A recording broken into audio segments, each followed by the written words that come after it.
कहीं न कहीं अब मामला उलझता हुआ ज़्यादा दिख रहा है, क्योंकि इतना बड़ा आंदोलन हुआ और आंदोलन के उपरांत इसका कुछ निष्कर्ष निकल कर के सामने नहीं आ पाया। मुख्य सचिव मीना सर आश्वासन ज़रूर दिए थे कि मंडे को एक मीटिंग रखा जाएगा, जिसमें कि शिक्षा विभाग के अधिकारी, उसके बाद बिहार स्कूल एग्ज़ामिनेशन बोर्ड के इसके बाद जो बेल्ट्रॉन है, उसके अधिकारी रहेंगे। लेकिन कल जो इसकी अनुपस्थिति में जो मीटिंग हुई उसके बारे में तो पूरा क्लियर रूप से बाहर निकल कर के नहीं आया कि अंदर-अंदर क्या हुआ। लेकिन अगर कुछ पॉजिटिव रहता तो इसका पूरा डिटेल ज़रूर निकल कर के आता। तो ज़्यादा संभावना है कि सरकार को अब लग रहा है कि समय बहुत कम बचा हुआ है, हमको टीआरई 4 कराना है। तो शायद ये इसी वजह से 2 भाग में वैकेंसी को भी बाँटा गया कि 50% इसमें दे देंगे, 50% उसमें देंगे।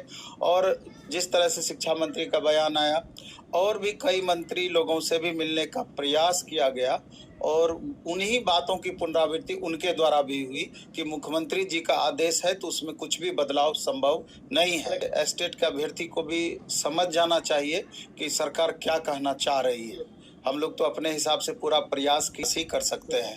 पहले तो शायद संभवतः ये लोग मीटिंग रखे हैं, मीटिंग में जो कुछ भी होना होगा। इतने सारे अभ्यर्थी हैं, 2022-24 के अभ्यर्थी हैं, 23-25 के अभ्यर्थी हैं, अन्य भी अभ्यर्थी हैं और इतनी बड़ी वैकेंसी नज़र के सामने से निकल रही है, तो स्वाभाविक है कि परेशानी जायज़ है।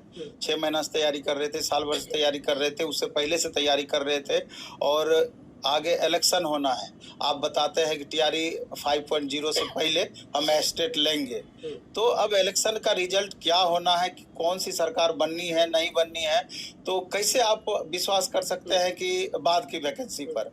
बताया ज़रूर जा रहा है कि आधा वैकेंसी हम इसलिए रखे हैं, नहीं तो हम 1 लाख प्लस वैकेंसी। सरकार चाहे तो कुछ भी संभव है। मैं एस्टेट लेकर के दिखा दिया गया बाद में। तो वो भी तो संभव था। तो अगर अभी आप चाहते तो एस्टेट का फॉर्म भरा लेते, अपेयरिंग करके बच्चों से अलाउ करवा लेते। जो बच्चे आगे एस्टेट पास करते, दोनों जगह पास करते, वो कंटिन्यू करते। जो 45 दिन में संभव है कि टीआरई 4.0 एग्जाम भी करा ले, ये इस मोड में है। इसलिए कुछ भी कहना अभी असंभव सा हो गया है।